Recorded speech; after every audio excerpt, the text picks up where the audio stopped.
Herkese merhaba arkadaşlar, kanalımıza hoş geldiniz. Siyah Gül'ün gizemi çözüldü. Sevgilisi Hande Erçel ile ödül törenine katılan Hakan Sabancı, yakasındaki siyah gülü sorulunca muhabirlere sinirlenerek röportajı sonlandırıp bulunduğu ortamdan ayrılmıştı. Sabancı'nın yakasındaki gülün sorulmasına bu kadar sinirlenmesi merak uyandırdı. Hakan Sabancı'ya bu kadar kızdırılan yaka çiçeğinin gizemi sırrı çözüldü.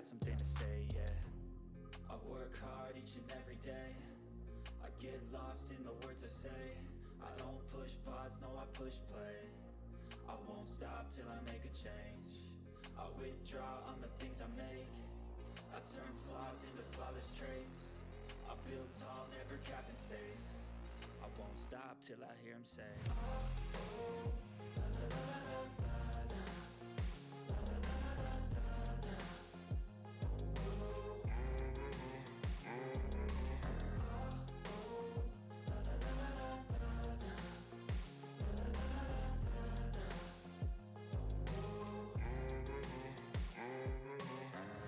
6 a.m. and I'm up again. I got tired eyes